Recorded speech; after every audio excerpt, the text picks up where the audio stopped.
And so begins another night on the 58 Ford. Got the engine back from the machine shop today, but we're not going to get into that tonight. Going to get this rear axle out and undo the spring over conversion that was done back in the day.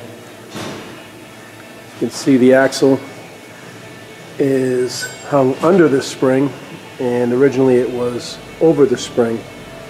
So back in the 60s, the axle was pulled and the spring perches were cut off, flipped to the top of the axle, and then the whole thing was reversed under the spring. That gave it, you know, a good 4 inches of ride height in the back, I would say. Not quite the look I'm going for. So we're going to pull the axle. It does need some work anyways. The pinion seal is leaking. I think the gasket between the third member and the housing is leaking. Definitely needs the brake's gone over, if not overhauled. I'll have to take the drums off and check that out. And it doesn't have any kind of posi traction in there, so once the third member's out, we'll see what we need to give this thing posi traction too. So let's get this thing ripped out and see what we've got. Only have to disconnect a few things to get the rear end out. Parking brake cables, obviously, and the brake line fitting for the rear brake hose. The shocks I can leave attached for now because they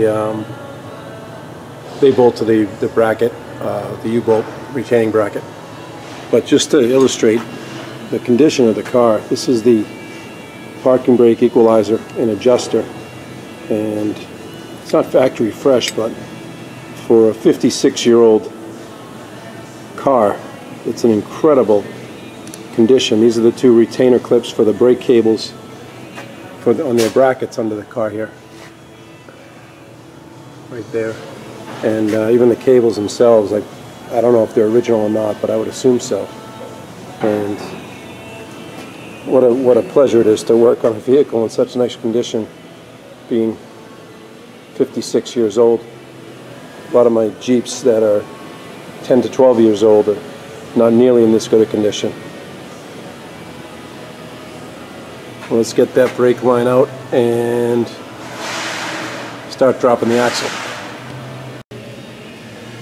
Alright, with everything disconnected, oh shit, focus problem.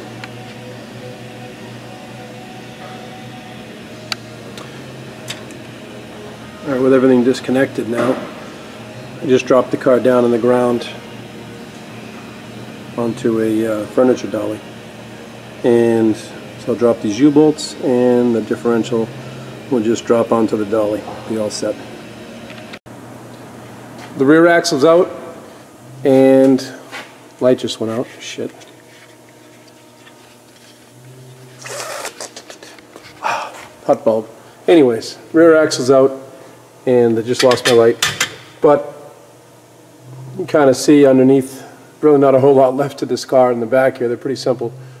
I do have that piece of steel there and another one on the other side like it. There was some kind of trailer hitch receiver with these brackets welded to the inside of the frame back here.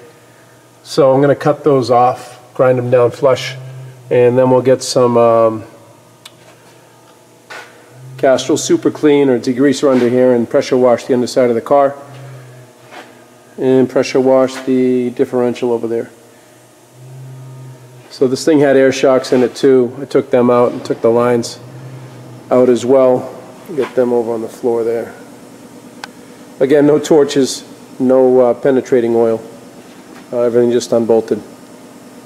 Nice and easy. So we'll get that done, get this thing washed up, and then dig into that rear end. Just one thing on the rear end. I know it's not a 9-inch. It's got a similar housing configuration to a 9-inch. Supposedly the 9-inch would have 2 dimples on the back of the carrier, or the housing rather, and a flat area, but that looks like a pretty uniform round housing with no dimples or anything, so I think that's something besides a 9-inch.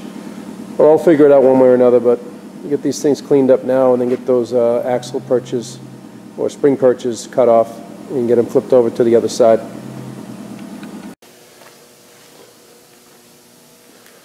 Well, with the rear end out, I did pressure wash the whole underside of the car. Can't see it that well because of the dark, but the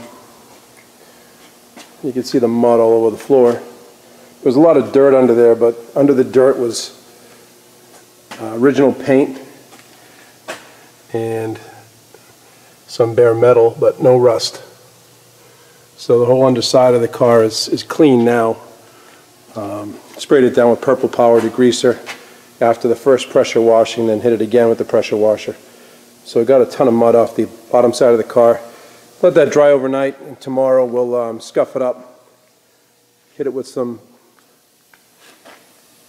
wax and grease remover, and then a coat of primer and Eastwood chassis black. So we'll get that painted and the springs painted.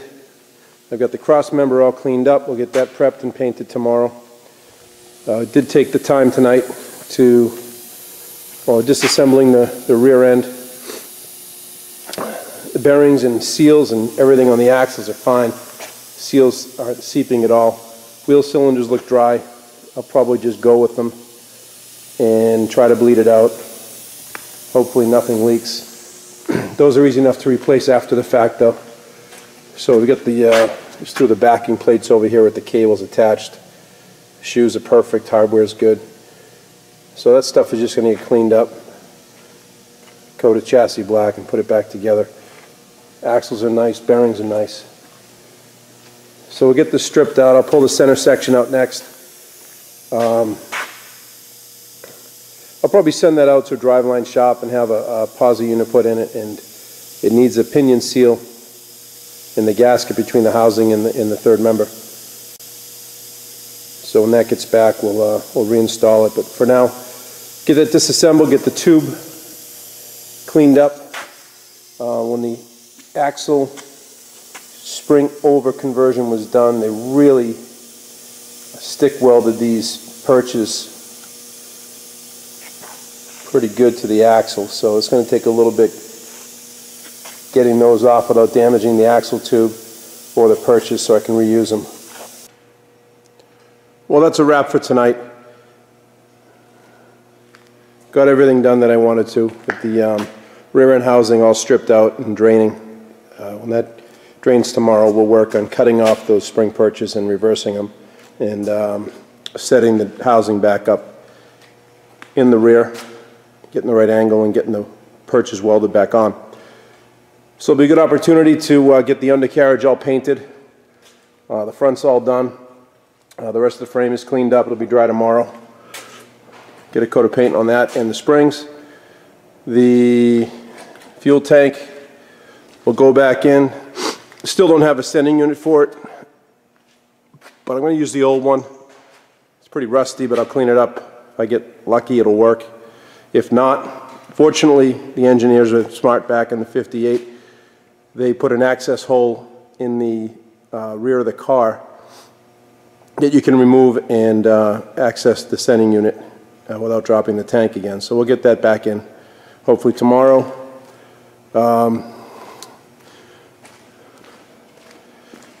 The chuck is soaking in some parts cleaner in the dark over here. Can't see it. I'll have to figure out what that is. I don't know much about these early Fords. It's definitely not a 9-inch. It's the same type of setup. Maybe it's an 8-inch, who knows. But either way, that'll go out tomorrow, and we'll get a research a posi unit for it, get all the seals done, and make sure all the gears are in good shape. So that's it. A couple of things that I found out. I did run the VIN number on this car finally, and it is actually a Del Rio ranch wagon or Del Rio wagon, according to the VIN number. So there is extra trim, emblems and different things that I didn't get with the car. Obviously the Del Rio emblems and even the Ford letters on the front above the grill were missing. So that's pretty cool. Makes the car a little bit more desirable in my opinion. It definitely has a 370 gear ratio according to the axle code on the VIN.